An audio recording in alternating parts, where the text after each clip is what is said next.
Hello YouTube, this is Piss and Moan, and we're recording a second commentary today as the previous one. Pet the snake? No, I just suddenly realized I'm advertising on my shirt. I've got Captain America. Free advertising. Captain America is an excellent segue into this movie we're reviewing. Yeah, hey, Marvel actually got a hold of their IP again, and it's good again. Oh, it took long enough. Yeah. I mean, I didn't hate the Tobey Maguire Spider-Man, except for 3. I mean, everyone hates emo dancing, what the hell, Spider-Man. Yeah, man, they went off the deep end. But they did such poor justice to Venom. Oh, that hurt. But I didn't dislike the other 2 that much. I mean, honestly, the reboot, I was a pretty big fan of the new younger Spider-Man. The second one, when it went all Sonic dubstep, I wasn't a huge fan of that. I thought it was hilarious. Yeah, but that's not a good thing necessarily. Fair, but this was a fantastic reboot. One of the things I think they really did good in this is they didn't have to do an origin story. It's already been established. God damn, I should have silenced that. Excuse the language.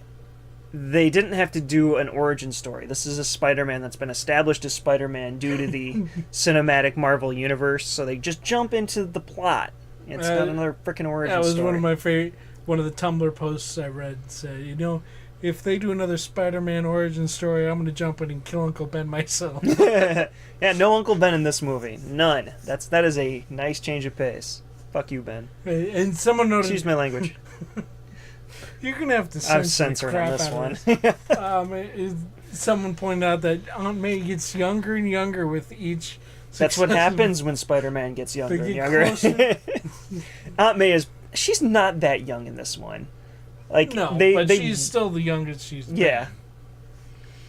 But honestly, it's an aunt. It's not like it's Grandma May. No. It's Aunt May. That's an appropriate age for a parent. Honestly, it was weird in the other ones how old she was. Yeah. They moved in with, mother's double my age sibling. Yeah, it's... double their age sibling. Anyways, important. But I loved the character of Spider-Man. It was much more likable, believable, this kind of fun-loving, not quite sure what to do with himself, but trying hard, good kid. Someone you can always root for, not like Tobey Maguire. And I've said recently in reviews that I think I'm just done with the superhero genre. This one didn't bug me so much. I actually sat through it and enjoyed it. Unlike a lot of the other superhero movies that have come out pretty recently. Tony was a dick, and I hated him, but, I've pretty much hated him since the end of Iron Man 3, so... Oh, Tony. I heard Toby. I thought you were talking about Tobey Maguire again. It's like, Stark. Oh, you've hated him for that long? That's Stark. Kind of an odd place to have started hating him. I got Iron Man for comparison and just stopped liking. I am hardline Team Cap, but they're kind of both idiots at this point. Stupid people. Oh, one's stupid, one's stubborn. I don't know which is worse. And I don't know which is which in this. Yeah. But that's a topic for another time. Point is, this movie's pretty good. It doesn't dive too far into your standard superhero tropes that you're like, well, I know where this is going. Yeah. And I liked I liked the villain. Yeah, I really like the Vulture, I think is the Spider-Man villain in the comics. It's not a very impressive or exciting villain. When I saw the Vulture, I was like, oh, that's the path they're going. I think you managed to take and go lower than all the Tobey Maguire villains, which is kind of impressive. But phenomenal. They did it great. It was much more of that coming of age and... It matches where he is in life. Yeah. It was an appropriate villain who was handled appropriately, and it was almost a good thing because it wasn't a super villain such that the superheroes needed to get involved. Yep. You had Spider-Man and a task that he could handle at his age. Yep. Which was well done. Very well done. There's a spoilers bit I'd like to get into, so let's finish out first. But I don't have any advice for you. Okay, now Let's go on. Oh, what? No, not that. I'm not jumping ahead that much. Jeez. Fine. I wanted to say I give this a 9 out of 10. I think this was better than Baby Driver. I'll give honestly. it an 8 out of 10. I don't think it was better than Baby Okay, Driver. that's where we lie. It was great. It's got to be one of my favorite Marvel movies, which is saying something, especially because I mean it's got. Oh, I don't have Deadpool up here. This is honorary Deadpool on the wall. We still didn't have our 11/17 awards. We're coming up on the next year, but it'll come. Lord. It's coming. No, we got 4 months. We're not that far yet. But I feel like you're saying, "Oh, this is the best Marvel movie." Every time another Marvel movie I know comes they out, keep though. coming out so good. No, they don't. Yes, they do. This one was great. This one was finally something I could tolerate watching. Which was your Marvel that you'd prefer over this? Well, Winter Soldier and Avengers. Okay, so 2. That's doing pretty And good. actually, I like the first Captain America. That's because he's weird. It single-handedly turned Captain America from what I thought was a propaganda machine to a character I could actually like and sympathize with. Yeah. That was what Avengers did for me. Avengers turned so many of these boring... We're getting way off topic. Boring heroes into great heroes, which is great.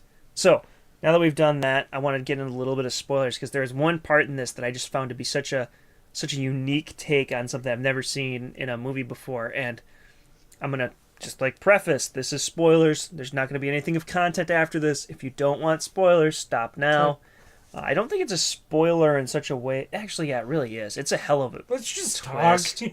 So, cut out if you don't want to have spoilers. The scene when he opens the door and finds out that the villain is his girlfriend's dad was the most beautifully done, awkward teenage prom night dealing with a, overprotective dad who's actually a supervillain that is a supervillain, but he doesn't know he's a supervillain, was such a unique, well-done dynamic that it just pulled at my chest of oh my god, I can't imagine how awkward and difficult this situation would be. And to me, it was done perfectly. Oh. My only thought was he claims up a lot more than I think made sense, but that's just me. I remember asking my wife's parents to for their permission to ask her to marry me, and understanding that clamming up, and that is such a stressful, and finding out that they're actually a supervillain at the same time.